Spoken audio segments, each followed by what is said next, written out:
Vamos dar início a mais uma edição do Segunda às 18, agradecendo aqui a presença dos componentes da mesa e da ilustre plateia. Esse tema é um tema que foi solicitado ao CEAF, de maneira até certo ponto incisiva, e quero dizer até que no meu caso particular vai ser de grande valia também, né? Porque todos nós acabamos aí com essa pressão da própria globalização, né, dos costumes, do capitalismo. Você acaba indo além do que deveria em determinados momentos. Então é um tema importante e referente ao superendividamento dos consumidores, né? Ficará a cargo do colega e amigo Lélio Braga Calhau, que é promotor de Justiça e Defesa do Consumidor do Ministério Público de Minas Gerais, coordenador do Programa Educação Financeira para Todos, mestre em Direito do Estado e Cidadania pela Universidade Gama Filho e graduado também em Psicologia pela Univale. O Lélio também tem obras escritas, né, em outras áreas das ciências jurídicas. E, ao meu lado esquerdo, o doutor Ricardo Augusto Amorim César, assessor jurídico do PROCON, que vem em substituição da doutora Mauri, que por um imprevisto de última hora não pôde aqui comparecer, mas o Ricardo também fará aqui as ponderações em nome do nosso PROCON. Então, de imediato, já passo a palavra ao grande amigo Lélio Braga Calhau.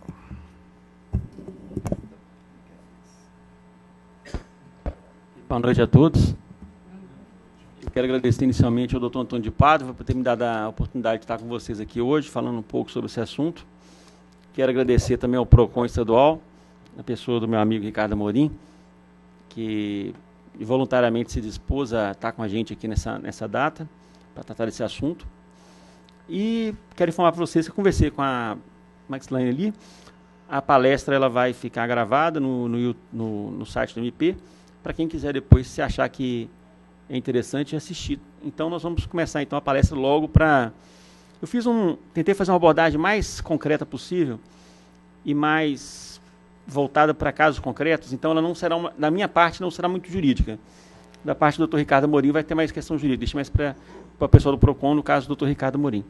Então, eu vou começar a palestra, eu quero só pedir o controle. O controle que a... Você trouxe o pendrive? Já até pedi para a Maxline. Ah, tá. Agora é o controle agora.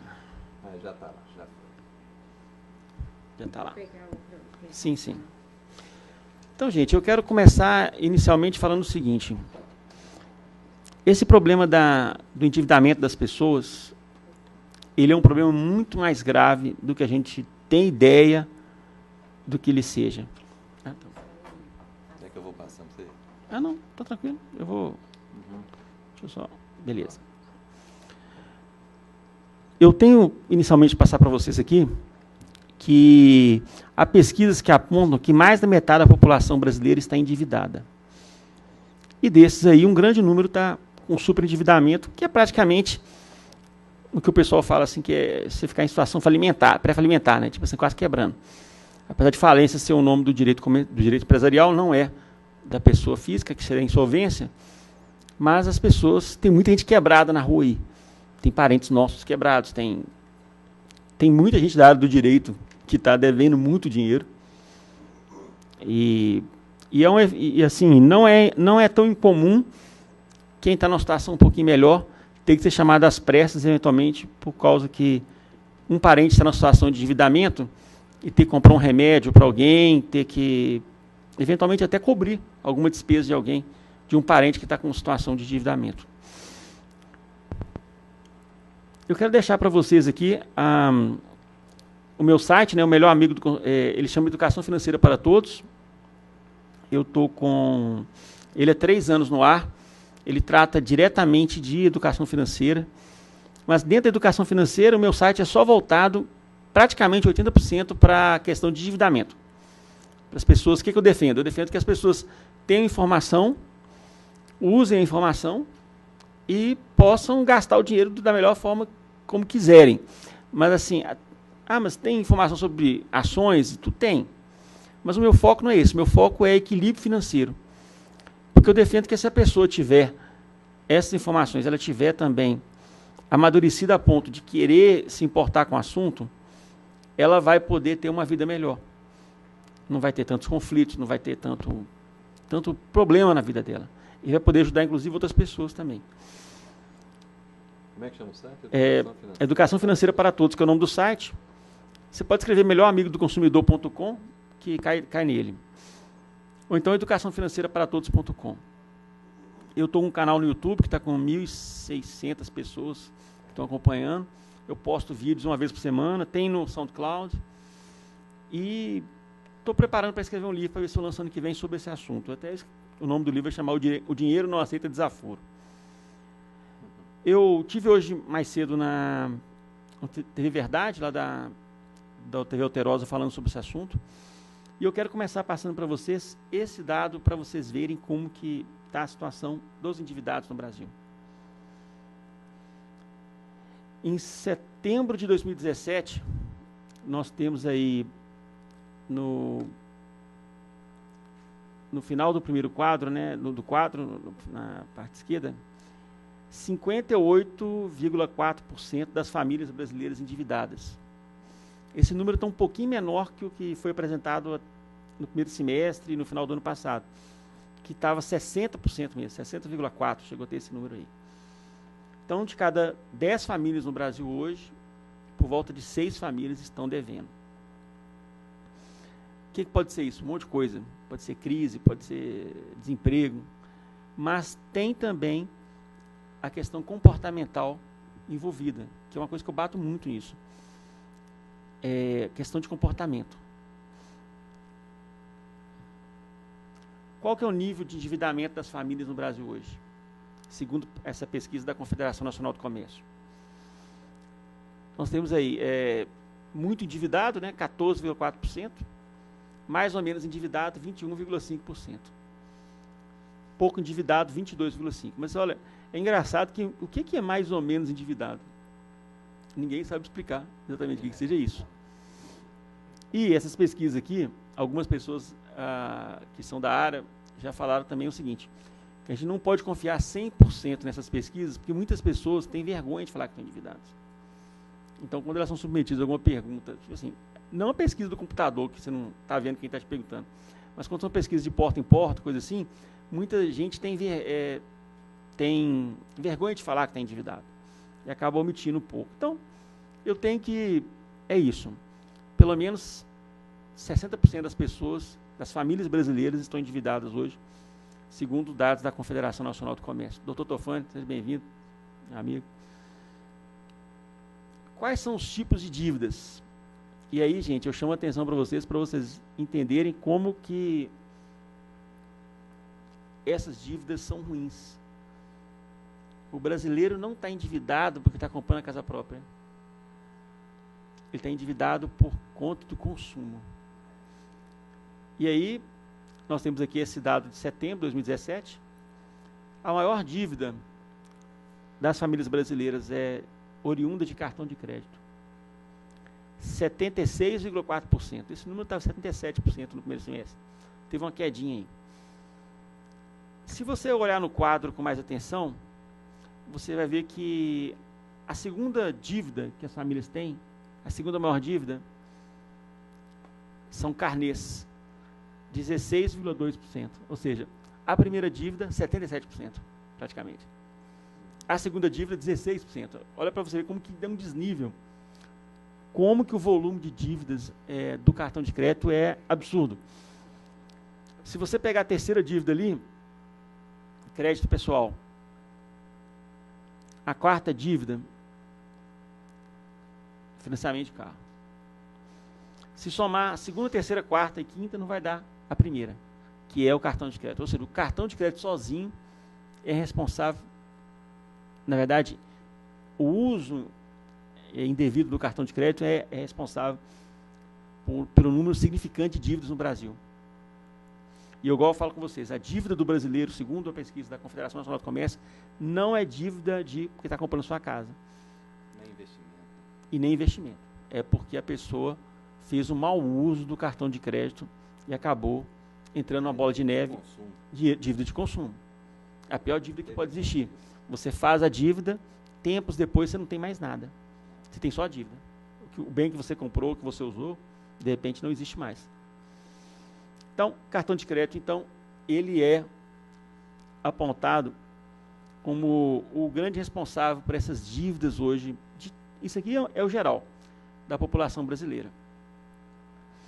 Não é incomum você chegar no supermercado e, quando você está vendo alguém pagar uma conta, você encontrar pessoas com 8 cartões de crédito.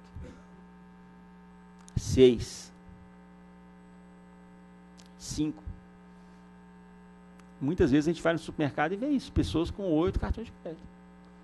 Cartão de crédito de banco, cartão de crédito de loja. E aí, ela tendo esse grande número de cartões, ela acaba ficando fragilizada e acaba usando, muitas vezes também, ela tira de um e usa no outro mês e entra numa bola de neve. Numa situação de endividamento, acaba virando um super endividamento e ela acaba quebrando. Por que as pessoas se atolam em dívidas? Isso aí é uma coisa que é difícil de explicar. Tem pessoas que têm menos dinheiro endividadas, mas também tem muita gente que ganha muito dinheiro endividado. O nosso meio que a gente frequenta, que é o meio jurídico, tem muita gente endividada, gente. Muita gente mesmo endividada que acaba entrando nessa espiral de situação. Algumas considerações que uma pesquisa apontada no Infomoney passou para a gente. De que gera isso? Perda de renda sem ajuste das despesas. Isso aqui, para mim, é terrível. Por quê? A pessoa, por algum motivo, ela tem uma perda de renda. Se ela tem um bico, ela perde o bico e acha que ela consegue outro bico em pouco tempo. Ou ela perde o emprego, talvez, e acha que consegue em pouco tempo. E ela não diminui na mesma velocidade e força que tem que fazer. Por exemplo, ela trabalha em 2 empregos, ela perde um e ela perde 30% da capacidade de pagamento dela. Ela, às vezes, demora 2, 3, 4 meses para baixar os gastos dela de 30%. Por quê? Porque ela acha que aquilo é temporário. O que ela faz? Ela lança a mão do cheque especial e do cartão de crédito. Eu vou cobrir isso aqui, tal mês que vem, quando eu começar meu segundo emprego de novo em outro lugar. As pessoas que trabalham com faxina, né, que tem 2, 3 empregos, às vezes acontece isso. E ela acaba se embananando, ela não consegue. Ela vai para essas dívidas achando que... Aí quando ela reduz 30%, já passou 3, 4 meses, a dívida já está altíssima. A situação do desemprego. Com a crise, muitas pessoas realmente ficaram sem emprego e ficaram endividadas. Divórcio, separação de bens. E jogos. Despesas médicas. Despesas médicas tá. Olha, você falou bem isso aí. Despesas médicas. Gente, eu quero passar para vocês coisas concretas. Eu sou promotor do consumidor da saúde. Às vezes a pessoa não pensa direito, ela faz uma jogada e ela acaba se complicando. Tem um amigo meu que está Flotone, que ele, há um pouco tempo atrás, ele tem uma menina pequena, a menina desde que tem 3 anos. A menina ficou assim vários meses sem passar mal. E ele tinha um plano de saúde da menina. Ele ficou apertado, o que ele pensou? Ela não está passando mal. Se ela passar mal, eu corro no hospital, e papá, que tem tudo. Acho que era R$200 que ele pagava dela. Moral da história. Ele foi lá e cortou o plano de saúde da menina e foi reequilibrando. Sempre assim, né, gente? A gente vai reequilibrando. Corta aqui, puxa dali, e vai. Ele pegou os R$200, tirou dali e pagou outras coisas. Uns 4 meses depois, essa menina passou mal e teve que ser internada. Ficou por R$2.000 e poucos a despesa dela. Uma despesa que poderia ter sido contornada com o plano de saúde, mas aí ele não calculou isso, ele calculou errado. E ele fez uma aposta alta. De criança não dá para saber agora que passa mal. E outra coisa, um adulto fica numa maca no corredor do hospital, uma criança não tem como ficar. Então ele calculou errado aquilo ali e acabou. Ele deixou de ter aquela despesa que era uma despesa ordinária, uma despesa que ele sabia que ela não ia passar de 200 e poucos reais. Entrou numa situação de tudo ou nada, porque ele fez a situação de tudo ou nada. Se minha filha não passar mal, tá ótimo. Se ela passar mal? Ele entrou, eu até falei com ele, ó, você entrou numa situação de assimetria. Você tinha muito a perder e pouco a ganhar com o que você fez. Normalmente, quem tem investimentos sabe disso. A gente procura o quê? Uma relação de assimetria a favor da gente.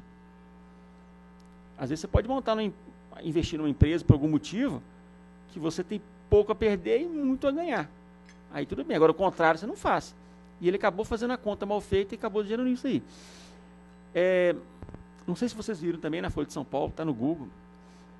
O plano de saúde tem perdido, assim, sistematicamente pessoas. As pessoas estão migrando para o SUS.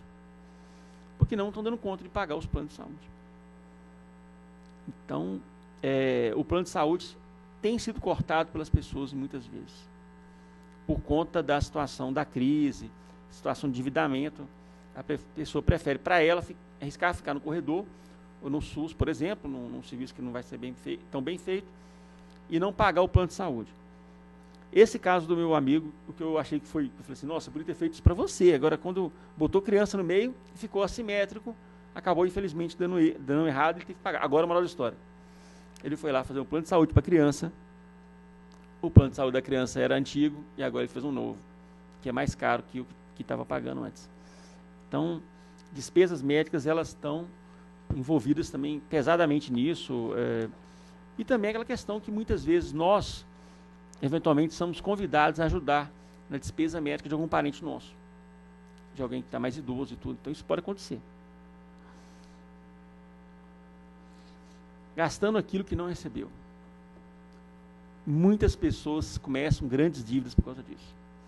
Eu fiz uma venda e eu vou receber essa comissão, já sai... Ou, eu conheço um caso de uma pessoa que montou uma empresa, a empresa não estava dando dinheiro e já começou a gastar por conta. Depois a empresa não deu certo, e aí ficou a dívida. A empresa acabou e ficou a dívida. Incapacidade de administrar o dinheiro. Muita gente fala assim, eu vou preocupar com isso de educação financeira quando eu tiver muito dinheiro. Isso não dá certo. Se você não sabe administrar pouco dinheiro, você não vai saber administrar muito dinheiro também.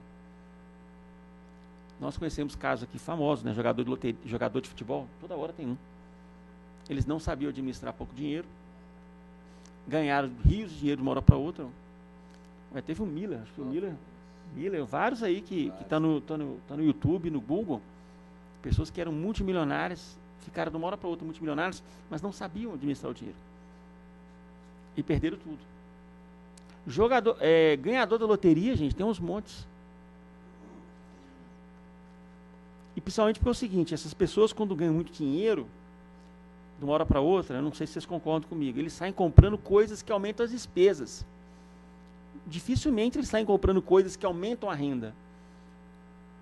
Ele chega lá, compra uma casa, compra uma lancha, eu vou comprar uma casa lá na Bahia, eu vou comprar um sítio. Só que cada vez que você vai comprando um bem desse tipo, ele vai atraindo despesas que vão te deixando mais pobre, vai diminuir sua capacidade de pagamento. E a pessoa que recebe muito dinheiro de uma hora para outra, que ela não está preocupada com isso, ela muitas vezes ela perde tudo, porque ela só pensa no que, vou comprar, dá para comprar, esquece que aumenta muito a despesa. Eu lembro que teve uma daquelas celebridades lá da década de 90 lá, ela ganhou muito dinheiro lá na época do Silvio Santos. Eu lembro que ela deu uma entrevista falando que ela comprou uma casa de R$1 milhão na década de 90, lá em São Paulo. E hoje ela não tem nada. Então, assim, perdeu tudo, porque a pessoa vai... O que seria uma casa de R$1 milhão na década de 90? Deve ter que ter vários funcionários, o condomínio deve ser alto, tudo. Ela não se manteve no alto, porque a vida de artista é assim, às vezes sobe, às vezes desce, e ela acabou quebrando. Vários estão quebrados. Vários ganhadores desses concursos aí, que tem aí, valendo dinheiro, que passam na televisão de vez em quando, não tem mais nada hoje. Pouco tempo depois que ganharam. Um ou outro que você fica sabendo de vez em quando que a pessoa teve a cabeça de usar o dinheiro bem. Por quê? Ele sabia administrar o dinheiro. Outra coisa, dificuldade de poupar. Essa dificuldade de poupar, gente, não tem jeito. Ela é de todos. A pessoa ganha pouco e a pessoa ganha mais ou menos, ganha muito. Elas têm dificuldade de poupar. Porque poupar demanda sacrifício. Alguém quer fazer sacrifício à toa? Ninguém quer, né? Sacrifício dói. Esse é um dos problemas, gente, de pagar tudo no cartão. Porque alguns psicólogos, eles defendem que é o seguinte, que quando você tira uma nota da sua carteira, você sente uma dor. Eu estou com uma onça aqui na carteira, aqui, padrão. Desde ontem, só que eu estou usando o Uber para tudo quanto é lado. Eu estou achando, o Uber é ótimo, né? Depois chega lá, como é que fala? Chega lá a conta do cartão de crédito, né? Brincadeira. Mas o que acontece? Quando você tira, quando você tira essa onça da carteira, você chora. Você chora, porque não, essa onça custou para entrar na minha carteira, nota de R$50, né? Mas você chora. Mas no cartão de crédito você entra no shopping, não há felicidade. E não tem medo. Então, há pesquisas que mostram que você é bom pagar em dinheiro para você sentir essa dor. E você dá valor para o dinheiro. Quem paga no cartão só vê essa dor na hora que chega a fatura, né? Aí sente muita dor. Então, ninguém quer sentir dor, gente. Alguém quer sentir dor? Viajar não é bom? É ótimo. Viajar é bom, trocar de carro é ótimo. Poder frequentar lugares, almoçar fora, jantar fora de casa é muito bom. Mas, se você não colocar para você que para você ter sucesso na sua vida, você tem que poupar, você vai se dar mal.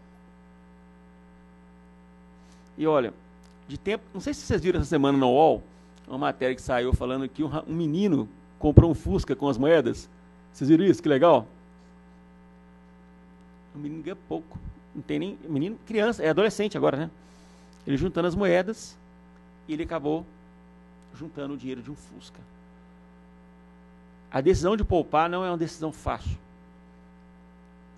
E uma das coisas que a gente tem feito que dá certo, e aí eu falo com vocês que o que dá certo para lidar com o dinheiro são coisas simples.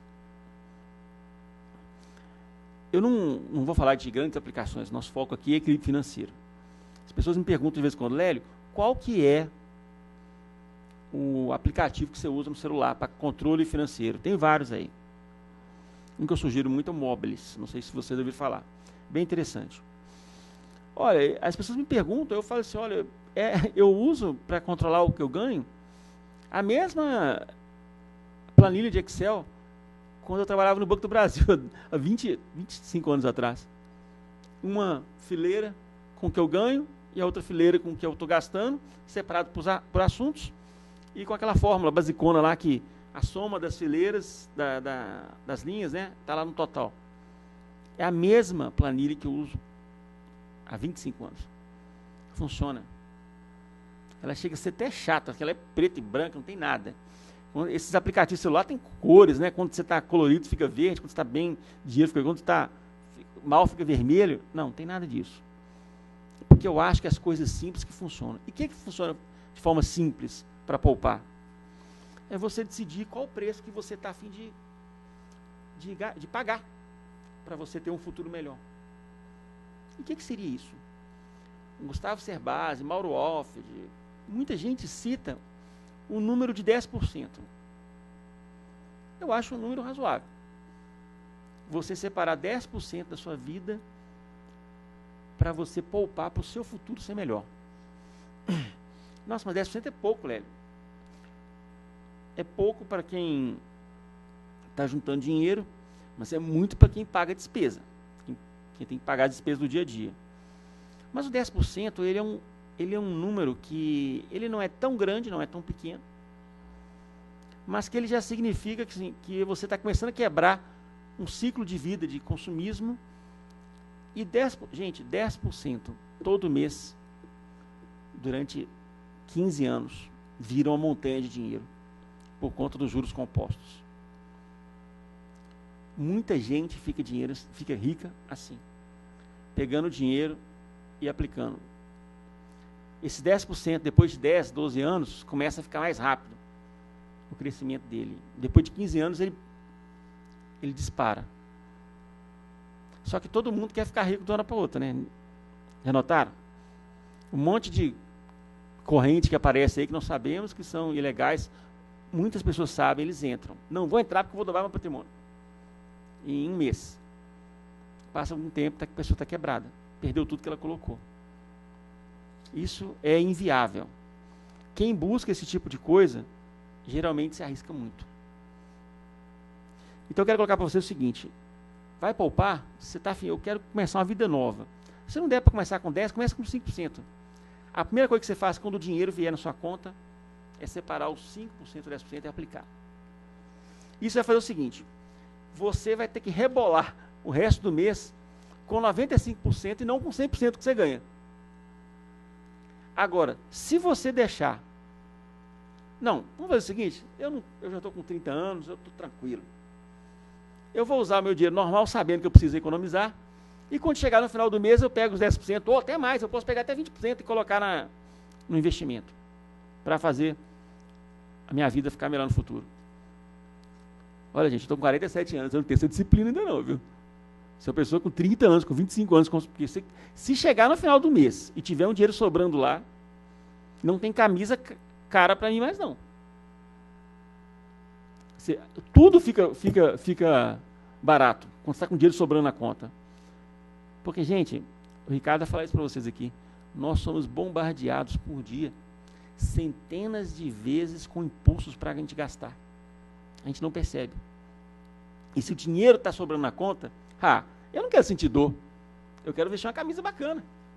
Eu vou no shopping ali, e aí vai. Mês que vem, quando você vê, você não tem mais nada. Um ano depois, você está no mesmo lugar do ano anterior. Então, poupar não é uma coisa fácil, mas ela é necessária para quem quer ter um futuro melhor. Dinheiro tabu. Isso, eu vivi numa casa que as pessoas eram mais velhas, não se falava de dinheiro dentro de casa. Não, as crianças não tinham direito de saber nada sobre dinheiro dos pais. Não era conversado. E outra coisa, às vezes até questão religiosa no meio, né? Dinheiro é pecado e tal, que é confusão toda, tipo assim, não estou falando se é certo ou errado, mas isso só serve para dificultar o problema.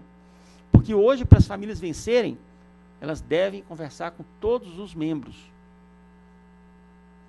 Vai conversar sobre educação financeira com o adolescente. Ele não aceita.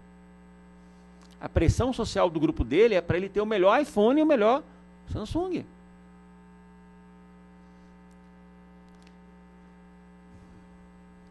Eu comprei um A7 para mim, acho que é o A7 ou o J7 da Samsung, que é um celular intermediário. Lógico que eu quero ter um Galaxy S8. Custa 3 vezes mais. Mas eu mostrei para um sobrinho meu, ele só faltou, você não tem vergonha não? Ele tem um aparelho melhor. Meus sobrinhos todos têm um aparelho melhor. Por quê? Porque o grupo que eles estão, todos têm. E há uma pressão social muito grande em cima dos jovens para eles comprar as mesmas coisas. Então, se você não passar isso para eles, dentro de casa, eles vão ser vítimas disso. Analfabetismo financeiro. Isso a pessoa não tem educação financeira nenhuma. Gente, muitas vezes as pessoas perguntam assim, está faltando informação para as pessoas. Não está. Tudo que eu falei com vocês aqui, que eu estou comentando, tem no YouTube. Querem assistir, querem aprender educação financeira rindo? Tem um canal que chama Me Poupe no YouTube. Procura depois esse canal é super engraçado. A menina apresenta ele com uma colher de pau. E ela é muito engraçada. Sugiro para vocês colocarem o telefone de vocês nessa lista. Tem uma lista para as empresas não ficarem ligando para vocês. Tem essa lista. E cartão de crédito, empresa de aérea, banco, eles ligam 24 horas por dia para as pessoas, incomodando as pessoas, no sossego delas. Mecanismo de prevenção e tratamento extrajudicial do superendividamento. E o direito à informação. Então, o direito já está começando a lidar com o assunto, mas está muito, muito devagar. Nós temos um projeto de lei no Congresso Nacional. Na verdade, nós temos vários, mas tem um principalmente que ele trará grandes mudanças para as pessoas. Mas está parado lá. Porque da mesma forma como a gente cobra de vez em quando, IDEC, MP, cadê o projeto que não foi aprovado? Os bancos também querem que o projeto fique parado lá, né? Eles não querem. Então, qual que é essa definição que a Cláudia Lima Marques dá sobre o superendividado? A pessoa física, consumidora, leiga e de boa fé, que não consegue pagar essas dívidas futuras, presentes e futuras. É um conceito aberto, não tem ainda uma definição exata, a gente usa o dela porque ela é uma referência. E quais são as espécies de consumidor superendividado? Tem duas, gente. Tem um superdevedor ativo, que ele se endividou em virtude de descontrole financeiro. E tem o consumidor passivo. É aquele que não tem dívidas normalmente, mas por conta de um acidente da vida, né, o nome é esse que as pessoas dão, ele acaba tendo que ter um gasto de uma hora para outra que acaba levando ele a ter uma despesa que vai levá-lo ao superendividamento. O plano de saúde mesmo, eu considero, na minha vida, mais um seguro do que uma prestação de serviço mesmo. Porque eu tenho o plano de saúde mais preocupado, eventualmente, com uma internação, uma UTI, e isso pode ter uma repercussão negativa extrema para o meu patrimônio, do que a consulta ali no dia a dia, ali, que eles demoram para atender a gente e tal. Mas eu não abro mão do plano, porque ele é um seguro para mim. Como quem também mexe com investimentos, muitas vezes compra seguros. Por exemplo, no mercado de ações, tem uma forma lá que é você comprar opções de venda. Então, se a bolsa começa a subir muito, você vai lá e compra. Se a Petrobras cair ou desabar. Então, assim, se o mercado uma hora para outra virar e começar a cair muito, você vai ter um aumento que vai te proteger de uma queda. Então, os seguros, eles existem para ser usados.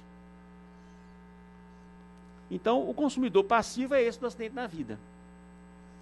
Quem tem mais proteção, geralmente, é o consumidor passivo. Agora, gente, é muito difícil essa questão do descontrole financeiro. Eu não sei se vocês já leram, mas existe um transtorno emocional chamado oniomania. Já ouviram falar? Tem a compulsão por compras. Existe isso. Não tem compulsão por fumar, compulsão por beber? Tem compulsão por compras. Tem pessoas que elas chegam a um estágio tão grande de comprar e destruir o patrimônio delas, que elas têm que ser tratadas por médico. Tem um filme, Os Delírios de Black Boom, que ele é um filme que deve ter uns 8 anos, que tem uma cena no livro que ela está no shopping e ela está parada assim, vendo uma roupa, e ela sente tipo assim vontade do manequim falando com ela assim, entra na loja, vem cá. Ainda bem que minha esposa chegou na hora certa. E eu acho que a cena mais engraçada para mim no filme, Os Delírios de Consumo de Black Boom, é uma cena que ela está nervosa, que ela não está querendo gastar, e ela vai, coloca o cartão de crédito dentro do freezer. E aí, na outra cena, o cartão de crédito está preso assim, dentro de uma pedra de gelo de todo tamanho, e ela tem que comprar alguma coisa, e ela fica desesperada com o martelo, tentando quebrar o cubo de gelo para pegar o cartão. Então, gente, eu quero falar para vocês que tem pessoas que estão endividadas, superendividadas, por causa de má administração. Mas tem gente, eu já encaminhei parente meu para isso, para o psicólogo, alguns conseguiram reverter com terapia, e teve pessoas que tiveram que ser medicadas. Ela tinha um transtorno de ansiedade tão excessivo que ela teve que ser medicada. Ela tinha uma compulsão por compras. Eu não duvido que tenha uma mulher que tenha 100 sapatos. Já vi alguns casos. Mas essa pessoa tinha 250. Aí também é demais, né? Assim, você vê que é uma pessoa normal, não é uma pessoa, de repente, uma pessoa muito rica, sei lá, pode. Mas ela Perdeu o controle. Ela comprava por comprar. Ela tinha compulsão de comprar. O que ela alegava é o seguinte, que ela ficava feliz quando ela comprava. E aí o que acontece? Como ela vive uma compulsão, ela toda hora quer comprar para poder suprir aquilo ali. Então eu vou deixar para vocês agora algumas dicas concretas, e vou falar rapidamente, que eu acho que podem ajudar vocês, e parentes, amigos, sobre essa questão do superendividamento para prevenção. Reserve parte da sua renda para imprevistos. Se você reserva os 10%, você devagarzinho está criando uma reserva de emergência. E pode ser que, eventualmente, se algum parente seu ou você precisar de um dinheiro futuramente, você não vai passar aperto nenhum. Qual que é o nosso problema na sociedade que a gente se esquece dos 10%?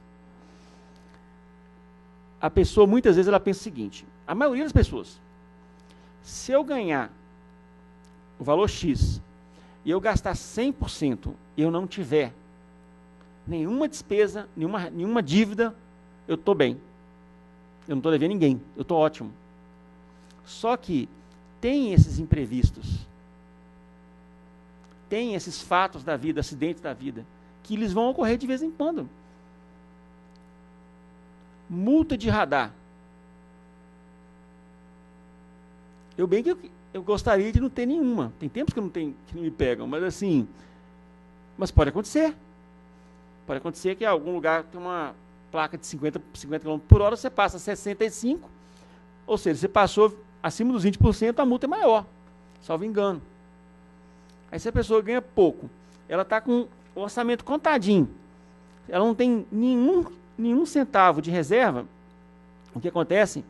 Se surgir uma multa de R$300 lá, isso pode levá-la a uma situação de desequilíbrio violenta. Ah, não, mas eu pego emprestado com o vizinho, eu troco o cheque, aí que se estrepa mais rápido. O hábito de poupar. Gente, o hábito, o que faz a gente vencer na vida é o hábito. Eu vejo que a pessoa nova, muitas vezes, fica assim, nossa, eu vou fazer aquela jogada na minha vida. Não sei se vocês estão acompanhando agora, mas eu acho que uma das jogadas agora da minha vida, entre aspas, né? Não estou jogadas. E acho que jogadas pesadas. É o tal são as tais das criptomoedas. Está na moda agora, né? Todo mundo está falando assim, nossa, tem o Bitcoin, tem não sei o que lá. Nossa, viu, subiu 300% no ano. A pessoa fica a vida toda esperando uma jogada para ela ficar rica. Só que os grandes milionários mesmos, eles foram trabalhando devagarzinho e foram colocando um tijolinho por dia e aí virou castelo depois, tempos depois. Então a pessoa que fica atrás de jogada, além dela não cultivar o hábito, ela tem esse problema que ela sempre vai querer apostar alto e vai perder. Prioridade. Isso é uma coisa que nós estamos vivendo no MP, né? A questão de priorizar a atuação nossa. Não dá para a gente estar ao mesmo tempo em todos os locais. Então tem o PGA, tem o Plano Geral de Atuação, tem várias coisas que vão apontar a prioridade para cada um de nós, no trabalho. Na vida também. Você tem que saber qual que é a sua prioridade. E eu quero fazer uma pergunta para vocês. O que vocês me falam do pão duro? Pão duro é até mal visto, né? Mas vamos pegar aqui. O pão duro, essa pessoa que não gasta. A gente pode colocar os pão duros, entre aspas, todos numa classe só? Não. Aquela pessoa que não gasta só pelo prazer de juntar, eu acho que está errado. Mas aquela pessoa que não gasta, entre aspas, o pão duro, mas ele tem uma meta de curto prazo na vida dele, ele tem uma meta de médio prazo e uma meta de longo prazo. Para começar, eu não tenho filho, mas quem tem filho tem que pensar que um dia o filho vai para a faculdade, não é? Isso demora 18 anos. Ele tem que pensar quando o filho dele é bebê ainda. Não na hora que o filho dele está indo fazer o vestibular. Aí já vai ser tarde. Então, essa questão de ser econômico ou pão duro, ela é uma questão social, que tem brincadeiras e tudo, né? Mas se a pessoa está fazendo uma economia, um sacrifício, levando em conta que ela tem um planejamento para a família dela, de curto, médio e longo prazo, eu acho que ela não está errada de tudo. Ela não está errada. O que está errado é porque muitas vezes a pessoa... Gente, na psicologia a gente vê muita coisa doida, mas acreditem, tem pessoas que sentem prazer só de não gastar. Ela não tem prazer de comprar nada. Mais gente do que você imagina guarda dinheiro debaixo do colchão, gente.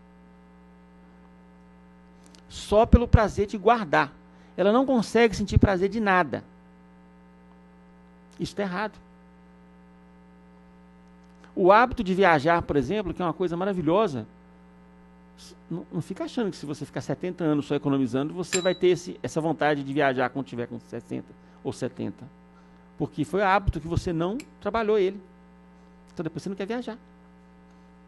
Então, a prioridade, ela autoriza você a fazer os seus gastos. Sim. Mas lembrando sempre, e até economizar também, fazer sacrifícios. Mas sempre lembrando que você tem prioridades de curto prazo, de médio prazo e longo prazo. E, infelizmente, a maioria das pessoas só tem prioridade de curto prazo. Desperdício. Gente, vocês já notaram a capacidade incrível que o ser humano tem de juntar tranqueira? De tempos em tempos eu vou lá e dou uma rodada no meu apartamento e saio jogando tudo que eu não vou usar mais, dou para os outros. A gente faz isso muito com papel no meio jurídico, né? A gente vai guardando cópia, não, eu vou guardar essa cópia aqui, não sei o que lá, então. 15 anos depois, está com um monte de cópia de documento que não precisa, que não tem necessidade de estar com você. Ou que pode ser digitalizado e guardado numa memória, num HD e tal. Não, mas você tem que guardar o papel. Então, gente, roupa. Espaço é dinheiro. Desperdício, ele é um dos grandes vilões para você alcançar os seus objetivos na vida. Uma forma clara de ter desperdício: a gente ir no supermercado sem lista. Isso é pimba. Supermercado e shopping são locais feitos para tomar o dinheiro da gente, do consumidor. Então, eles são todos preparados para você gastar o máximo que puder. E supermercado é um local que você vai com lista. E você tem disciplinado também. Quantas coisas que nós perdemos dentro de casa, gente? Comida que a gente vai... Por exemplo, já cansei de perder lata de sardinha. Você vai comprando aquele monte de lata de sardinha. Quando eu vejo, já tem uma que venceu tem 2 anos. Ou alimentos, às vezes, que vencem mais rápido. E outra coisa, a gente não toma cuidado como consumidor. Eu vou comprar porque está mais barato e quando vai ver, o prazo de validade é para poucos dias. Então, gente, o desperdício, ele é um dos inimigos das pessoas vencerem na vida. Supérfluo. No supérfluo, eu quero só chamar a atenção de vocês para a questão do carro, que eu acho que envolve muito a gente. Carro não é investimento. O carro, para a gente, não é investimento. Para o motorista do Uber, o carro é investimento. Para o taxista, o carro é investimento. Para a pessoa que faz frete, carro é investimento. Por quê? Ele compra o carro para ele fazer dinheiro com aquele bem. Agora, para todas as outras pessoas, e nós aqui, a maioria, carro não é investimento. Então, se você vai comprar um carro e fala que isso aqui é um grande investimento, mas não é. E olha, nesse fato de você... E vendedor fala, nossa, esse é um investimento ótimo para você. Carro é ótimo. Para começar, carro não é investimento. Ele já não está sendo verdadeiro com você. Ele está aumentando. E se ele te confunde com isso, carro não é investimento, você fica mais fragilizado para fazer uma compra de um bem que você não pode comprar ou que você não quer comprar. Então, muito cuidado. Controle de orçamento, anotando gastos. Algumas pessoas perguntam, como que eu faço o controle de orçamento? Eu nunca fiz. Eu tenho que fazer o tempo todo? Se você fizer o tempo todo, vai ficar muito chato a sua vida.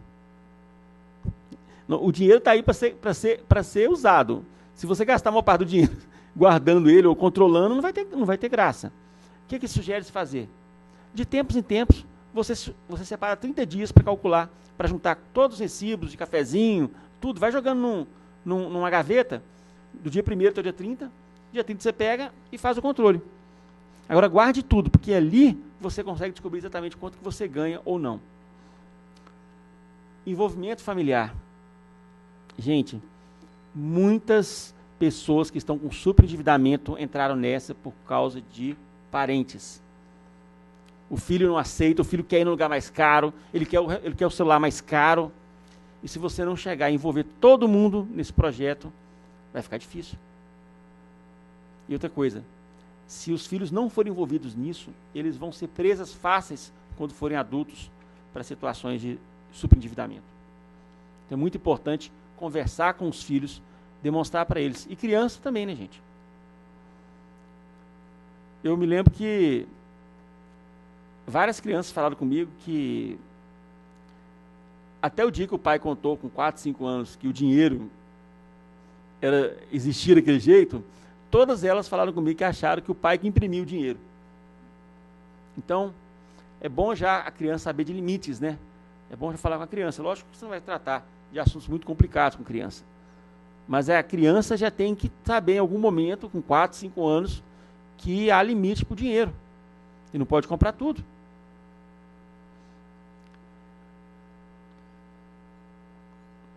Financiamento de longo prazo. Isso aqui é outra forma também de você pagar 3 vezes por um carro e depois tem um carro usado que não vale quase nada. Se for para financiar, financie por prazos curtos, 1, 2, 3 anos no máximo. Mas eu já peguei carona, inclusive, com um motorista do Ministério Público uma vez, que ele falou comigo que tinha um financiamento de 6 anos. Ele tinha me contado. Armadilhas do comércio. Tome cuidado, compre agora e pague só depois do carnaval. O que mais tem agora, né? Ou então aquela agora que inventaram, né? Tem pouco tempo, compre e só pague a primeira parcela daqui a 6 meses ou daqui a 1 ano. Nossa, o que deve dar juros compostos nisso aí já deve ser uma coisa absurda, né? Ou então, gente, as próprias armadilhas que existem da vida. Nós estamos agora chegando no final do ano, 13º na conta, e todo mundo, Natal, vamos comemorar, e gasta tudo. Quando chega janeiro, IPVA, IPTU, material escolar, matrícula na escola das crianças, não tem o dinheiro.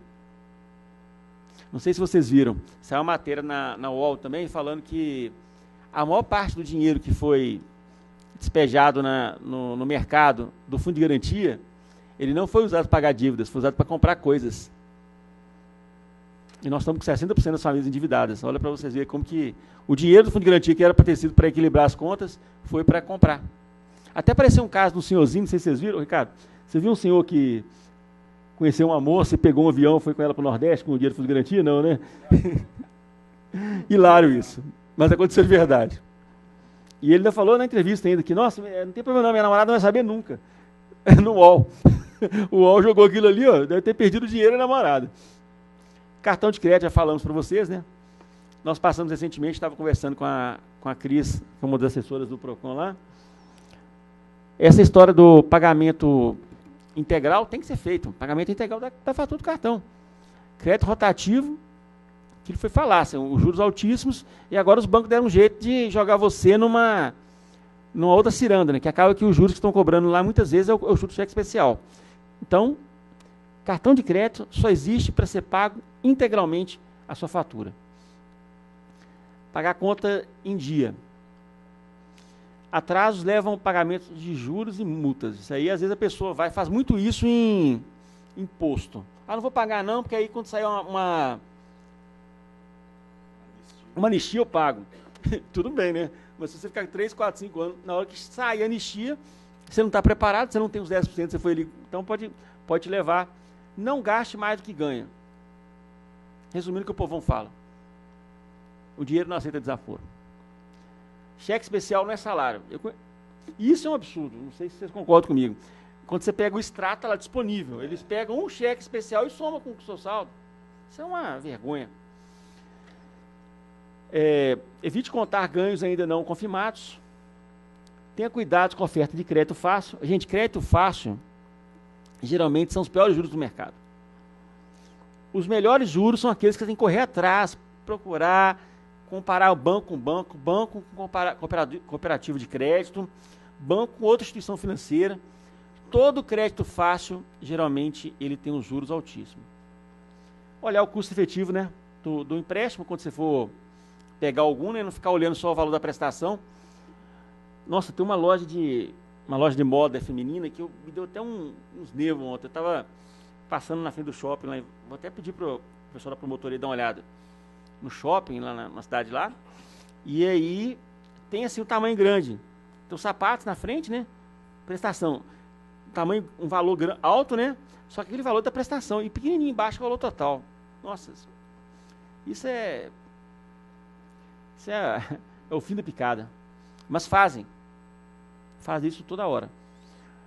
Não forneça dados por telefone, pode ser golpe.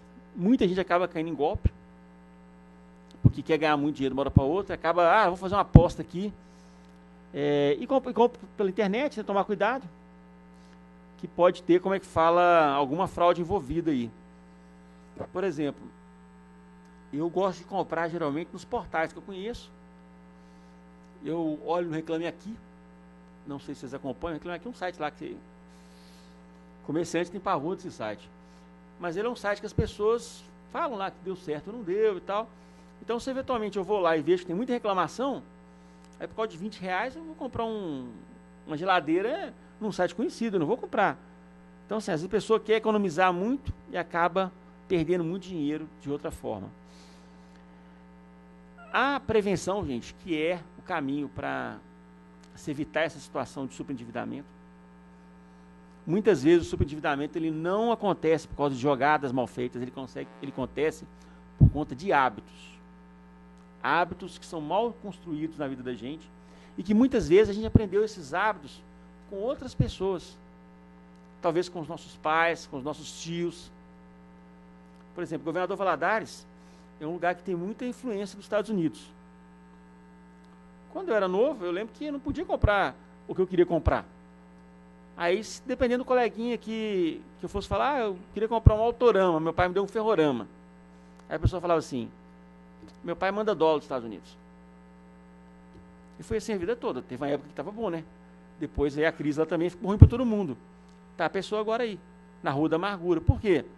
Porque, de repente, ele não construiu hábitos financeiros bons no decorrer da vida e teve essa má influência de observação de pais, né, ou tios, ou amigos. Isso, gente, quem tem criança fala muito isso comigo, que a criança observa se você está fazendo exatamente o que você está falando com ela. Então fala, meu filho, pega o dinheiro, a moedinha, coloca no cofre lá. Ah, pai, eu coloco a minha moeda no cofre, né?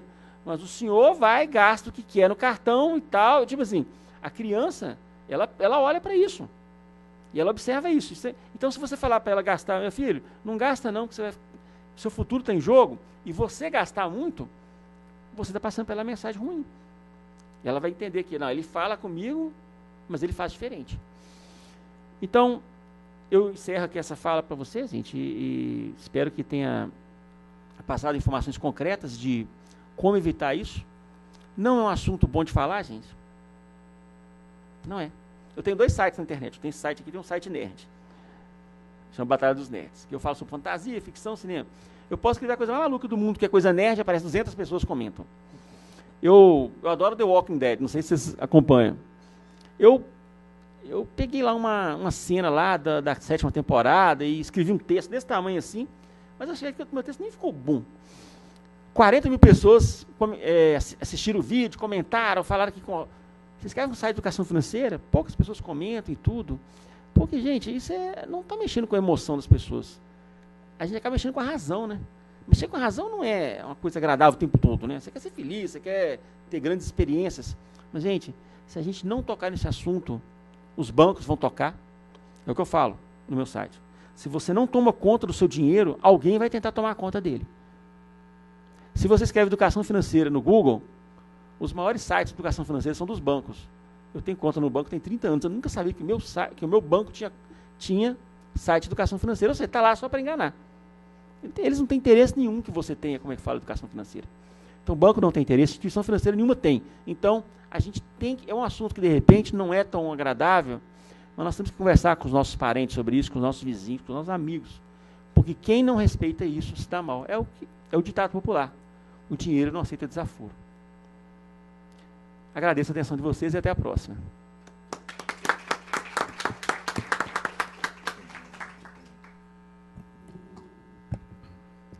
Então vamos passar imediato para o Ricardo, para as suas explanações também. E depois vamos dar oportunidade do debate rapidamente. Prezados, primeiro eu manifesto minha gratidão de estar aqui com vocês, dividindo essa mesa, doutor Antônio, doutor Lélio, colegas que estão aqui, colegas que estão online. Eu diria já como um servidor atuando há muito tempo no PROCON, e percebendo lá cada vez mais a necessidade de atuação em relação ao problema do endividamento, ao grande número de servidores do Ministério Público que aportam lá, não como um órgão que vai acolher a demanda, afinal de contas, não lidamos com a demanda individual, com um crescente número de membros que têm procurado PROCON, olha, que dica que você me dá para eu fazer isso, aquilo, para eu negociar uma dívida? Nós começamos a perceber que realmente é um grande problema. O endividamento, eu acho que a exposição do Dr. Lélio, ela é quase ou praticamente irretocável, no sentido de expor para a gente uma forma humana e uma forma prática quais são os grandes problemas. Nós temos alguns remédios jurídicos para isso, mas eu costumo ver esse problema do endividamento e superendividamento como um sintoma, né? Certa vez já me falaram, é uma doença na relação de consumo, é uma doença. Não é uma doença. Então, o superendividamento, como outras situações de um consumidor, ela não é uma doença, ela é o sintoma de uma doença maior. Então, eu tenho o superendividamento, que é um sintoma fortíssimo, que leva famílias e âmagos familiares para o buraco, isso é sem dúvida. Mas eu tenho também o consumismo, que é uma doença. O consumismo é uma doença. Ricardo, de qual doença que você está falando? Sinceramente, não sei. É uma doença desse novo ser social, que ele acaba sendo mais um consumidor do que um ser cidadão, um ser digno, uma pessoa humana, mas é aquele que vive nessa sociedade ansiosa, sociedade que você tem que fazer 1000 coisas ao mesmo tempo, na sociedade que você tem que comprar sim, porque senão você é um marginal, no sentido que você não vai estar integrado a um grupo social se você não pratica relações de consumo. Então, essa doença da sociedade moderna, dessa pressa, dessa necessidade de ter dinheiro, do bem que nunca supre uma necessidade, e uma necessidade que você nem sabe qual é. Você sabe que tem que comprar. Você sabe que existem pessoas muito infelizes que semana passada compraram um iPhone 7 e lançaram o 8. Olha que pessoa infeliz é essa. Custou arrumar dinheiro para comprar um iPhone 7, agora tem um 8. O 7 faz tudo o que ela precisa, mas tem o 8. Alguém vai virar para ela e falar assim, gente, mas o iPhone 7 ele está novinho. Ela vai te falar, doutor Lélio, tem o 8. Já era.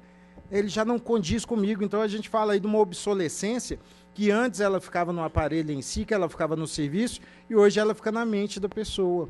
Já perceberam isso? Como é que a indústria começa a plantar uma obsolescência em vocês, enquanto consumidores, em nós, enquanto seres humanos? Então, a obsolescência está ali, olha, o aparelho é perfeito, ele vai durar mais tantos anos, mas lançaram um mais novo, você está fora de moda, então acabou. Então, essa doença que eu vejo, que é o consumismo, brilhante, isso que o doutor Lélio falou de roupa, do quartinho que tem na casa, da papelada. Quem não consegue, ou quem consegue afirmar que não tem na sua casa um quartinho de bagunça que você guarda um tanto de coisa que é mudar a sua vida e está lá encostado. E eu não falo de máquina de fazer esporte, ginástica, não.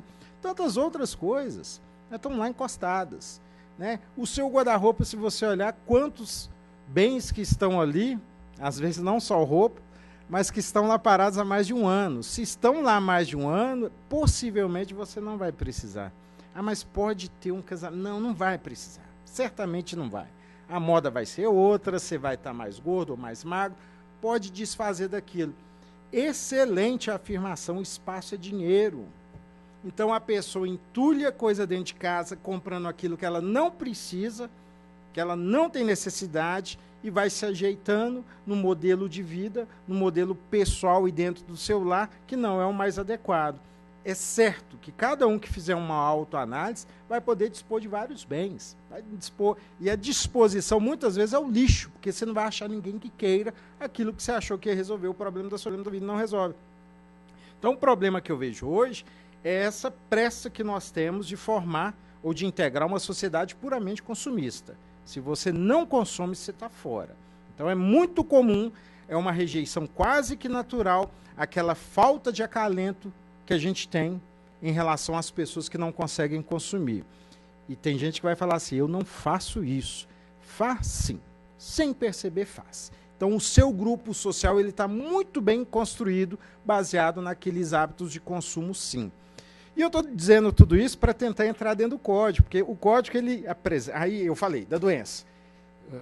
O superendividamento, ele não é uma doença, ele é um sintoma. O consumismo não é uma doença, ele é um sintoma. Qual é a doença? Doença é o comportamento do ser humano dentro dessa sociedade apressada, essa sociedade ansiosa. Teria alguma solução para isso? Bem difícil, né? Vivemos na sociedade e não conseguimos interpretar essa sociedade enquanto ela não passar. Essa interpretação sociológica, um dia ela vai acontecer, mas para que a gente faça, para que nós façamos isso aqui, é um pouco difícil. Aí eu pego o Código de Defesa do Consumidor, tem lá. O artigo 6º fala dos direitos básicos do consumidor. Direito à proteção da vida, da saúde, segurança, direito à educação para o consumo, direito à informação adequada, direito à proteção contra a publicidade enganosa, direito à modificação do contrato, direito. Mas eles deixaram um ali, doutor Lélio, eu acho que o senhor não vai saber qual é, mas um dia eu estava pensando, eles tinham que ter colocado um direito que é o direito mais básico do consumidor, talvez ele viria depois ali do inciso 1º, que fala direito à vida, saúde e segurança. Seria alguns dizeres informando para o consumidor, você tem o direito a não comprar. Você tem esse direito de não comprar. Então, o porte do consumidor ou o comportamento do consumidor perante uma sociedade de consumo, vamos falar perante a publicidade, perante a loja que borrifa perfume e conquista, sim, o consumidor, eu poder parar e analisar. Poxa, eu tenho o direito de não comprar. Eu tenho o direito, eu não vou ser louco, diferente, sair aí de uma forma totalmente dissociada dessa sociedade. Eu falo em várias características, vestimenta, comportamento. Mas eu tenho direito de não comprar. Eu tenho o direito de não ter o melhor smartphone. Eu tenho o direito de ter um carro por 5, 6 anos. Ele está funcionando.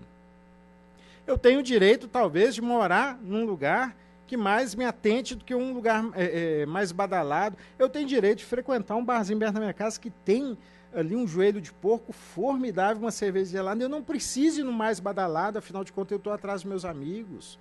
Eu tenho direito de carregar meus pertences numa bolsa ou numa mochila que seja feita de lona, não está suja, né? Eu não estou carregando aqui nenhum produto que seja incorreto, não estou ofendendo ninguém. Então, meu direito de não comprar, ele existe sim. Então, essa reflexão que eu acho que nós devemos nos propor. É perante aos apelos comerciais, sempre pensar, qual é o meu primeiro direito? Eu tenho direito de não fazer essa relação de consumo. Óbvio que existem relações de consumo irrenunciáveis, né? A saúde, uma série de questões. Mas eu falo daquilo que é o supérfluo, é aquilo que afoga a pessoa em dívidas e que a gente acaba não percebendo. Como é que eu faço esse exercício para ter o direito de não comprar? Primeiro, é tentar analisar minha necessidade real. Eu tenho essa necessidade, eu preciso do computador mais moderno do mundo, eu preciso de um som que tem aí vendendo som de 3, eu não sabia disso, caixa de som, aquele para aborrecer vizinho, que tem conexões de todos os jeitos possíveis. Possivelmente eu vou morrer sem usar metade dessas conexões, desses graves, desses agudos, disso, daquilo, não.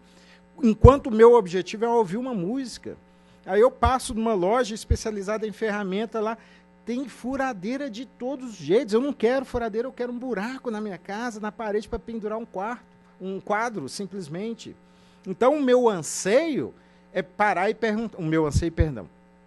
A minha necessidade para poder falar de um possível direito de não comprar é identificar minhas reais necessidades. Eu estou indo na maré da sociedade de consumo, do apelo comercial, do apelo do empresariado, do apelo do fornecedor. Antes que respondam, eu já digo, sim, estamos. Nós fazemos o que eles mandam. Exatamente do jeito que eles mandam. Eu não faço isso, sim. Assim, todos comportam ali como, eu diria que são aqueles animais que são treinados para, a um estímulo, ter um comportamento. Poxa, Ricardo, você está falando que eu sou quase um animal? Sim, é assim que eles tratam. Aí você vem das leituras, o doutor deu o exemplo do cartão de crédito, e está num livro que chama o Neuromarketing. E tem esse, o Neuromarketing, que tem aquele porquê consumismo, porquê consumimos. Esse livro é interessante. Por que consumimos? Aonde que está o prazer? Aí você parar para pensar que mal o consumidor faz uma listinha de compra. O PROCON mal consegue dar um curso para o consumidor permanente. E eu falo não do PROCON MG, de todos os PROCONs, fazer educação para o consumo. Agora eles estão estudando o consumidor dentro daquele equipamento que mede quais as zonas do cérebro dele será afetada quando ele vê a imagem de um cartão de crédito, quando ele vê a imagem de um cheque, quando ele vê a imagem de um produto novo, quando ele vê a imagem de um produto antigo. Então, o consumidor não é como aquele ratinho de laboratório, ele não está sendo estudado assim. E é perfeita a afirmação, o dinheiro, eu vejo a perda do patrimônio, eu estou pagando, o dinheiro está saindo da minha mão. Agora, o cartão de crédito, isso não existe. E o cartão de crédito não te vende cartão de crédito, nunca tem. Eu ia falar, não te vende mais. Ele não te vende cartão de crédito há mais de 30 anos. Banco não te vende conta corrente há mais de 30 anos. A cena que ele te apresenta é uma cena de felicidade, de momento, de família. Não é isso que eles vendem? Não é a margarina? Quali? Está lá. Compre isso aqui e sua vida modifica. Então, nós temos que ter a certeza absoluta de que a gente tem que identificar as nossas necessidades, sim. Se nós não fizermos isso, tem absoluta certeza que alguém de outro lado já fez isso há muito tempo.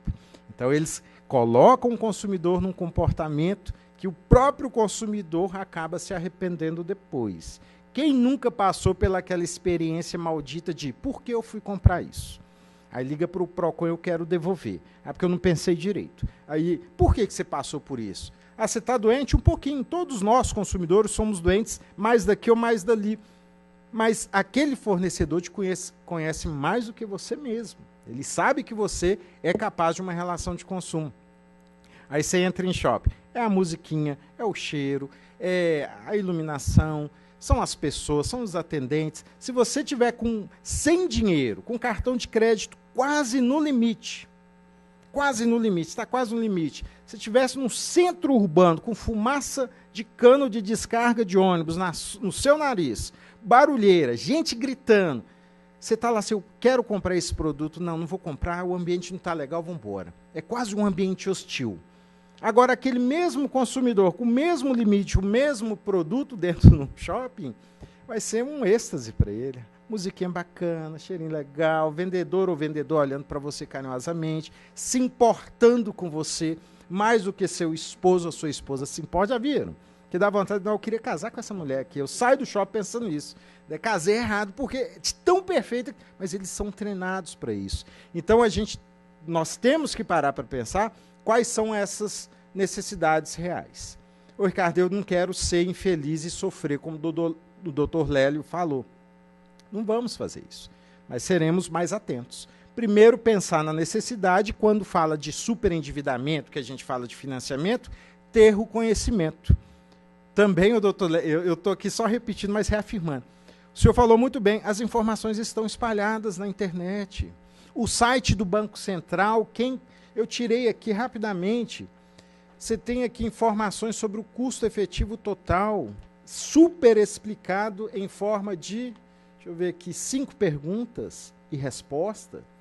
Perfeito. Se você falar assim, não, Ricardo, eu vou ter que fazer uma prova sobre custo efetivo total. Vai lá no Banco Central, está lá. Eu tenho aqui do Banco Central perguntas e respostas perfeitas sobre empréstimos e financiamentos. São 8. Tudo que está aqui. Eu tenho sobre empréstimo consignado. Quantos por cento pode, não pode, está lá. O Banco Central te informa isso. de uma forma atualizada e acessível.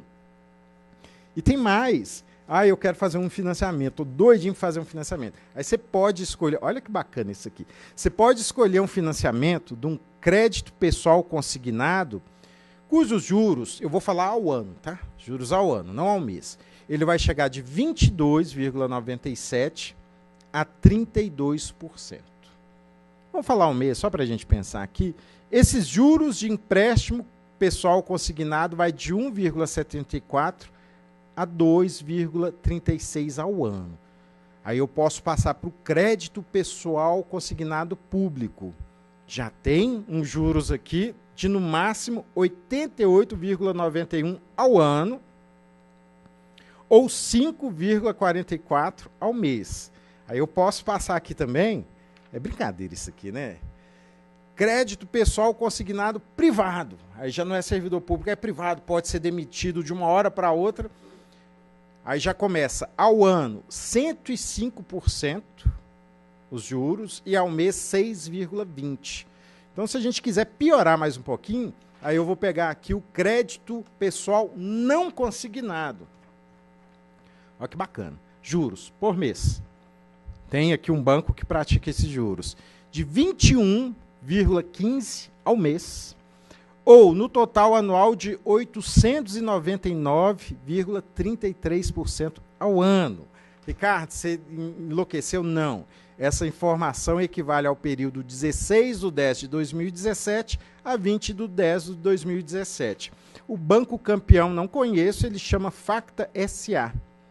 Não estou dando nenhuma informação que seja sigilosa, não vejo problema algum em citar o nome desse aqui que pratica o que eu já vi, um dos maiores juros. Então a informação está ali. Como conseguir o crédito, como ser um consumidor consciente, como não me endividar, está ali. É só eu buscar essas informações na internet. E isso eu acho muito importante. Agora, numa questão prática, doutor, o Reclame Aqui é muito bom, mas eu, como atendente, servidor, assessor jurídico do PROCON, eu tenho visto um funcionamento muito bom do site consumidor.gov. Quem não conhece esse site, anote isso, consumidor.gov.br. Ele tem servido para compor acordos entre consumidores inadimplentes e bancos credores. E esses acordos têm aparecido sim. Eu monitoro algumas questões lá postas, mas todos os colegas, todos os amigos que eu falei, vai nesse site, tenta lá. Dica número 1, não faça o acordo que você não vai cumprir, porque depois não tem um segundo acordo. Então, se você faz um acordo agora e não cumpre, não adianta sair de novo que o banco vai falar, não tem mais acordo. E eu consegui alguns acordos bons, alguns excelentes. Eu não. A pessoa e o site. Eles trouxeram essa notícia. 30 mil passou para menos de 12 mil. Mas é mais ou menos assim, 12 mil você tem que pagar mês que vem. Não vem me enrolar, não. Eu quero essa quitação agora. Vende o carro, vende o cachorro, se vira, arruma esse dinheiro e paga essa conta. Então, ele tem servido para isso. Outra questão que eu acho extremamente importante é a facilidade que a modernidade nos traz. Esses aplicativos de controle de despesas. Então, o próprio site de alguns bancos já oferece, conectado à conta da pessoa, um aplicativo para colocar ali uma ordem. Você vai saber o tanto que você gastou, o tanto que ainda você tem. Vale a pena a pessoa testar. Cara, mas eu não tenho paciência de ficar cada comprinha inserindo um código ali, fazendo. Olha, então, não tem jeito. Então, se você não consegue fazer isso, infelizmente, uma solução mágica não vai existir. Então, é mais ou menos assim, olha, você está doente, você tem que tomar esse remédio todo dia. Qual é a solução? Você pode internar e está na veia, mas para o aplicativo, para o controle que você não quer fazer, para o conhecimento que você não quer ter, o PROCON não consegue substituir, não tem jeito. Então, se pegar o órgão PROCON estadual, PROCONs municipais e multiplicarem eles por 1.000, não vai funcionar. Então, a pessoa tem que tomar providência em relação a isso. Ricardo, você falou uma coisa interessante, porque é o seguinte, no geral, a gente não conta com as pequenas despesas, a gente não conta elas. Então, a tendência é que o ser humano, o consumidor, ele acredite que está gastando o valor X, mas ele está gastando X mais alguma coisinha. E aquela diferença, né, da pequena despesa ali, ou das despesas ocultas, ela vai servindo como bola de neve, te empurrando cada vez mais para o cheque especial e para o cartão. É isso mesmo. E eu acho que essa medição tem que ser feita porque eu reafirmo, o endividamento e o superendividamento não são doenças, são sintomas de uma pessoa doente, de um consumidor doente. Se eu for levar para o outro lado, eu não vou dar um antitérmico para uma pessoa sem antes medir com termômetro. Concorda? Eu não vou tratar de um superendividado antes de medir. Uma régua que seja, qual o nível de endividamento e qual o comportamento desse consumidor. Tem que existir. Você não trata nada que você não mede. Você tem que medir antes para conseguir. Já finalizando aqui, eu gostaria de deixar... O doutor Lélio vai achar que eu estou imitando ele, porque ele indicou uma coisa, eu indiquei também. Ele falou de um livro, eu falei também. Ele falou de um filme, eu também não vou deixar de falar de um filme. Alguém aqui gosta de violência? Tem um filme violento que é bacana demais. Eu também achava que era violento. Primeira vez que eu vi é aquele Clube da Luta, com Brad Pitt. Né? As mulheres adoram esse filme. Ele tem uma perspectiva sanguinolenta, de fato. Né? É um filme que tem muita pancadaria. Mas quem tiver a paciência, tente ver esse filme mais uma vez sobre a perspectiva das relações de consumo. E pensando na seguinte frase, que o próprio protagonista, a certo momento, ele fala: você tem os bens ou os bens que te têm? Por que isso? Porque você vive para viver ou você vive para conservar, para ter, para alisar um bem. É igual aquela Ferrari que fica na casa. Você nunca usa, mas ela tem que estar ali perfeita.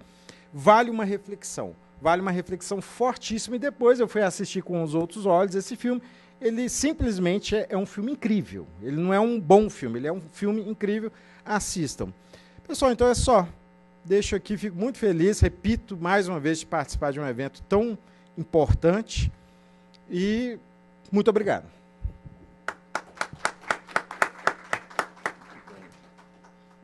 Então vamos abrir agora para a perguntas, né? Se alguém tiver alguma indagação, vou começar comigo mesmo. Que é, primeiro perguntar aqui aos palestrantes se a questão de nós, servidores públicos, de modo geral, que tem um salário ali garantido todo mês, isso não é um convite para comprar parcelado? Não é? Tem algum truque para a gente evitar, então, essa tentação?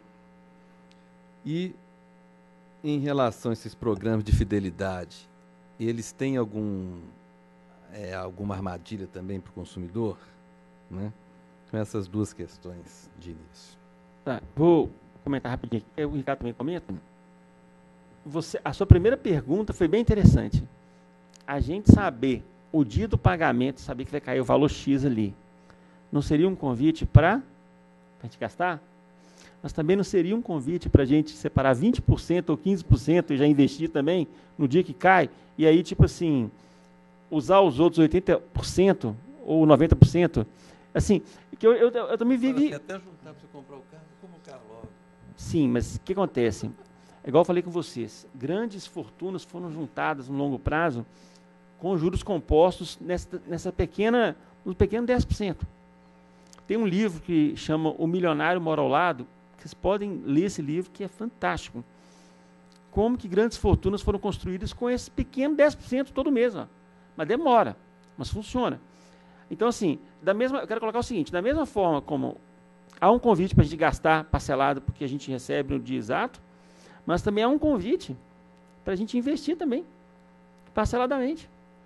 Eu acho que o grande macete nisso aí, gente, é você calcular o que é que você quer para você, o que daria para você. Não, Lélio, 10% não dá para mim, dá 5%, está ótimo. Começa com 5%. Mas o dinheiro caiu na conta hoje, você pega os 5% e faz um CDB, Tesouro Direto, coisa assim, e aí vai ver com 95%. E aí, quando você achar melhor, passa para 10%, passa para 15%, ou volta para 5%, mas o principal é pagar você primeiro. E a outra pergunta, aí achei top também, foi essa questão dos programas de fidelidade. Essa é uma pergunta que eu não tenho resposta. O Ricardo talvez seja melhor do que eu, porque ele está mexendo direto com isso. Eu acho que o plano de fidelidade, os maiores, tem a Múltiplos, tem o Smiles e tem a Azul também, DOTS, né? Eles, se forem bem utilizados, eles são bons. Mas eles caem também no perigo da questão do cartão de crédito. Por exemplo, do mau uso levar para o superendividamento. Eu vi que agora tem companhia aérea que está te oferecendo a oportunidade de você pagar uma parcela, tipo R$ 270 por mês, e você vai ganhar X pontos, 100 mil pontos para usar durante um ano. Será que isso compensa no meu caso concreto? Tipo assim, então acho que a gente tem que perguntar muito isso. Será que é bom, mas é bom para o meu caso concreto? Então, acho que é isso. Tomar cuidado para não ser, como é que fala? Eu acho que a pessoa que usa o cartão de crédito de forma adequada é ótimo. O problema é mau uso. O cartão de crédito em si não é ruim. Ele é ótimo, se você usar bem. Mas o que a gente mostrou lá, que a Confederação Nacional do Comércio comprovou, é que 77% das dívidas hoje são oriundas do mau uso do cartão de crédito. Então, o que você acha, Ricardo?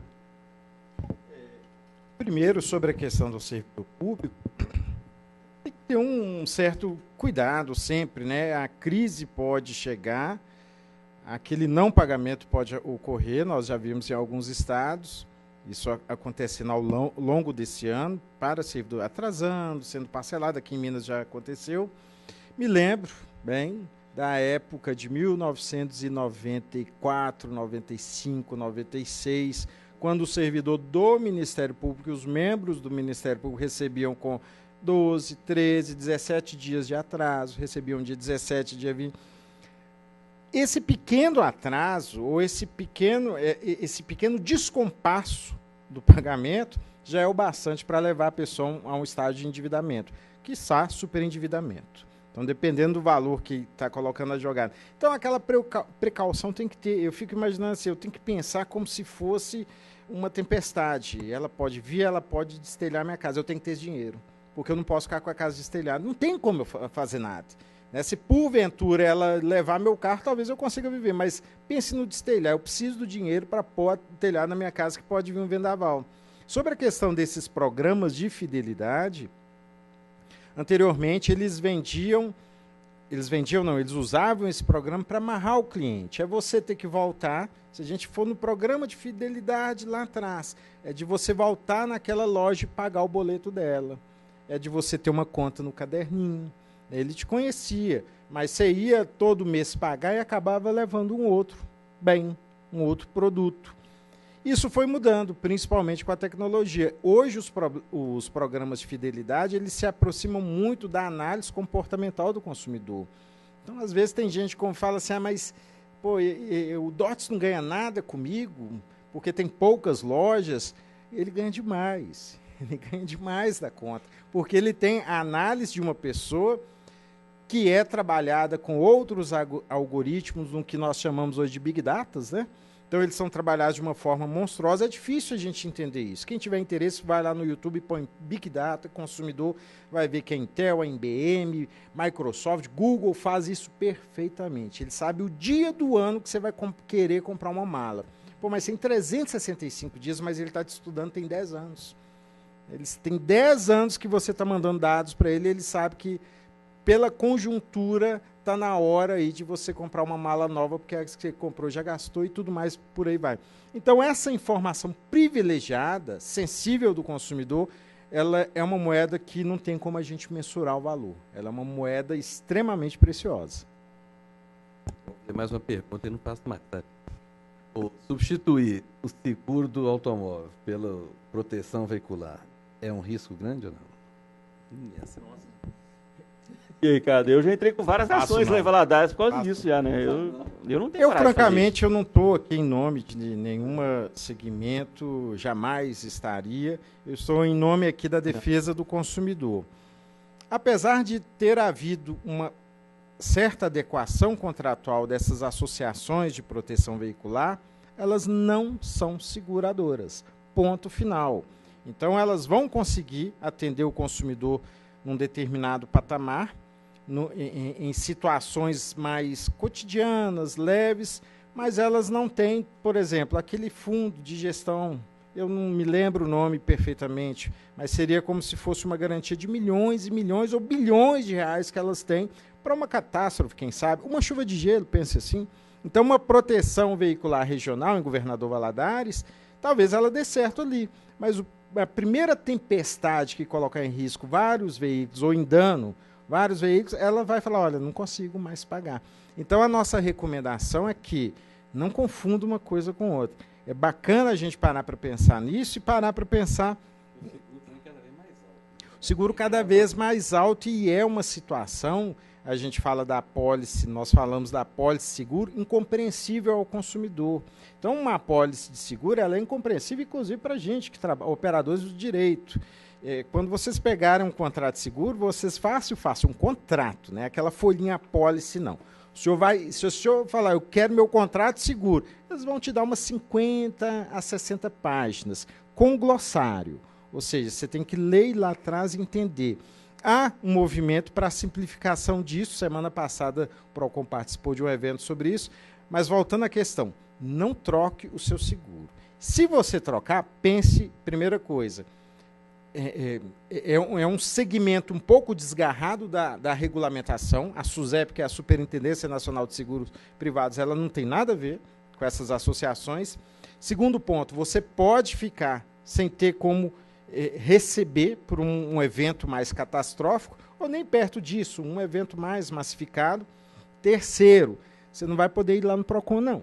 Porque quando você faz parte de uma associação de proteção veicular, você é um associado. Você se tornou um associado e não um consumidor pela estrutura contratual. Então, você vai ter que procurar a justiça comum por meio do juizado, ou talvez até da tramitação regular.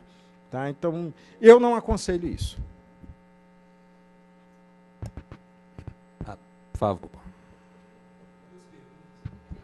Pessoal, você está gravando, então é importante falar no meu microfone.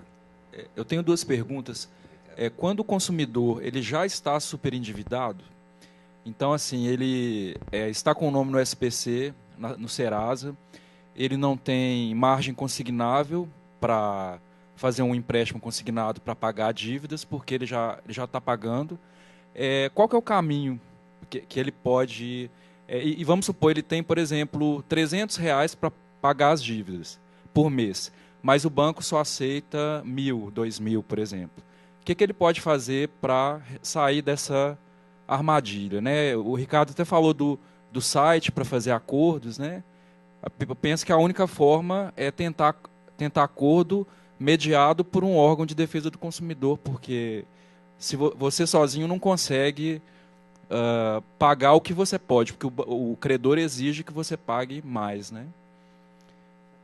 Ricardo, geralmente eu tenho encaminhado as pessoas numa situação parecida com a sua para a Defensoria Pública, ou, se ela quiser contratar um advogado particular, para elas questionarem judicialmente os juros, né? Alguns contratos que dá para questionar o valor dos juros que a pessoa está pagando, enquanto não é aprovado, né, o projeto de lei que está no Congresso aí andando a parte da taruga, que é a da proteção ao superendividado, que vai ter uma mudança grande no mercado. Mas, assim, o que eu tenho visto é que, às vezes, o consumidor busca a justiça e ele encontra com decisões judiciais no sentido que o contrato faz leis entre as partes e que o juiz não vai envolver nisso, por conta que, se o consumidor assinou o contrato, foi porque ele quis, ele não foi obrigado a assinar. É uma situação meio ruim, mas também, ao mesmo tempo, tem algumas decisões, igual eu tenho visto, não sei como é que está aqui em Minas agora, mas eu vi alguns consumidores questionarem anatocismo em financiamento de veículo, e não sei, então o Ricardo vai saber, talvez, falar melhor, mas eu quero colocar o seguinte, até porque o Ministério Público não pode questionar judicialmente isso, né, porque seria direito individual, mas a Defensoria Pública, e em especial a do Rio de Janeiro, ela tem um núcleo de proteção do consumidor superendividado, e eles têm vários assim, materiais na internet, que eu sugiro quem quiser interessar, procurar, inclusive no YouTube, com aulas sobre como lidar com isso, né? E só lembrando para você o seguinte, eu acho que a proposta da instituição financeira nunca é a definitiva e nem a última. Eu acho que o banco, mais do que tudo, quer receber uma parte do dinheiro, que ele quer dar como prejuízo uma grande parte e receber. O consumidor ele tem que insistir. E aí, às vezes, com a ajuda da Defensoria Pública ou de um advogado, para questionar o caso concreto, mas que a Defensoria Pública, mais do que o Ministério Público, que é um direito individual, ela já está começando já a ter uma... Rio tem, com certeza, São Paulo acho que tem também, mas o Rio, com certeza, é que tem mais coisa produzida. Ricardo. Nesse caso, o que a gente orienta lá, porque o PROCON estadual, nós não fazemos atendimento em casos individuais de uma forma rotineira. Mas, inevitavelmente, às vezes aparece lá no setor de atendimento, que hoje é feito pelo PROCON Assembleia, alguma pessoa que precisa de uma informação, eu não diria mais detalhada. O consumidor endividado, ele é um consumidor desesperado. Atualmente até não acontece não, porque o conjunto de servidores que atuam no PROCON da Assembleia faz isso hoje com perfeição. Mas há um tempo atrás, você recebeu um consumidor endividado, ele está desesperado. Então ele chora, ele quer te agredir, ele quer que você explique qual a força divina que colocou ele nessa situação.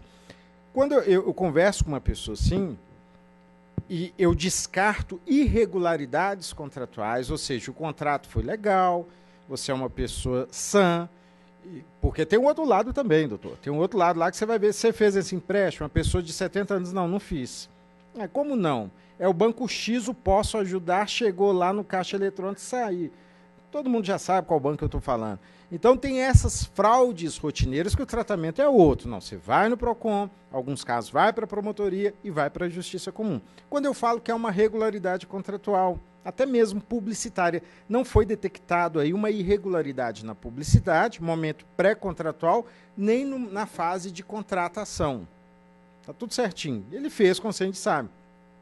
Aí a gente já sai um pouquinho do âmbito jurídico para o âmbito particular. Na seguinte pergunta, é uma pergunta que quase sempre eu faço para essas pessoas. O que você tem hoje para pagar? Não tem. Mas você tem carro? Tem. Então vamos parar e pensar quanto que vale esse carro. Mas eu não... E eu volto um pouco à fita dizendo o seguinte, essa pessoa está doente. O superendividamento é um sintoma dessa doença. Se eu for ao médico falar e o médico falar assim, olha, você está com gordura no sangue. Ô, doutor, mas eu não quero parar de comer doce, não.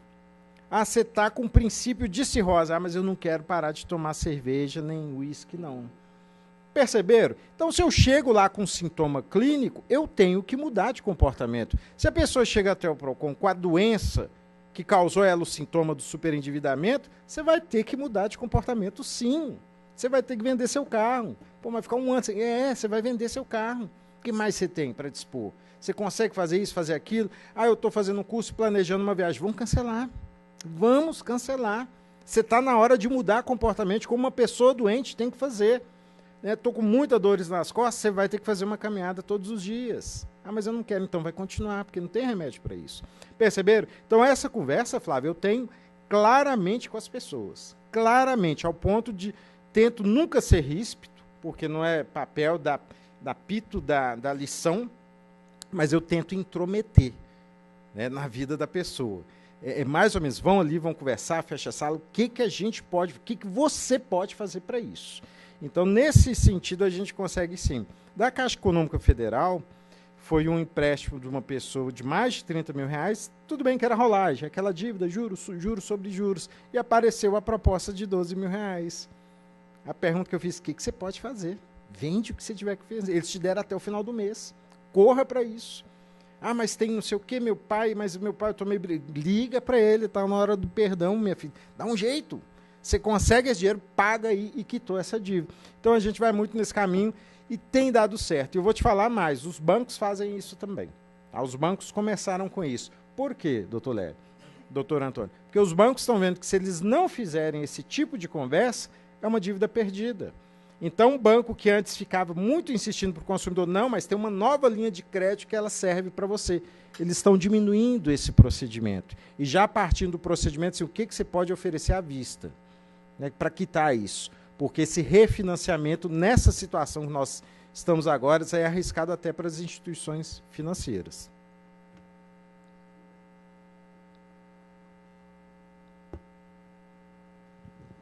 Boa noite.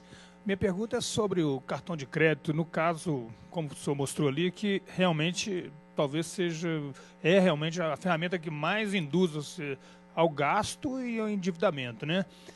Será que não seria assim, a gente tomar uma decisão de não usar o cartão de crédito em hipótese alguma ou deixar para usar só em situação extrema? É uma atitude meio radical ou acho que seria um caminho para, por exemplo, você se controlar financeiramente, né?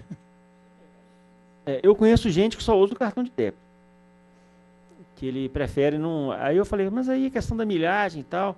Aí ele fala assim, o risco de eu me perder fazendo uso do cartão de crédito é muito maior do que eu pagar no cartão de débito.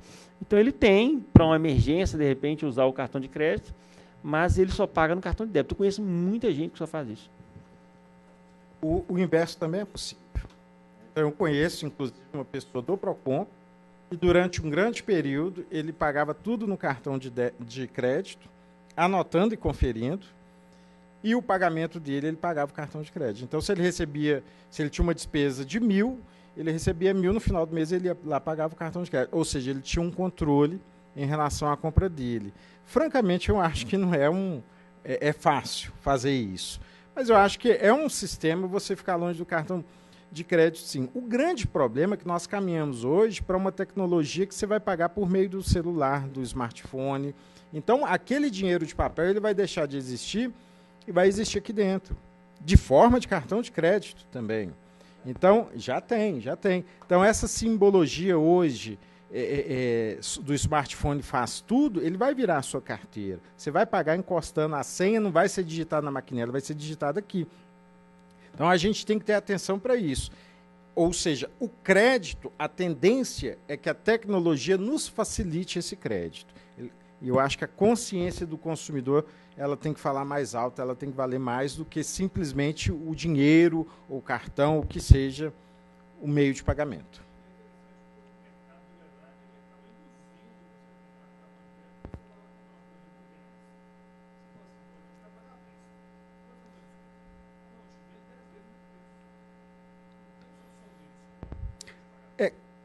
Foi aprovada uma lei, depois vocês dêem uma olhada lá, a Lei Federal 13.455.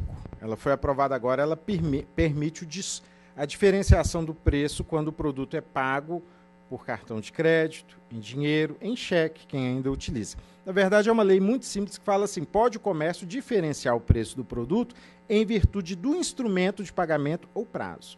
Então, essa lei veio tirar o que alguns consideram um direito garantido do consumidor de pagar igual, sempre igual, e outros falam que era um erro que os PROCONs cometiam de impedir essa diferenciação.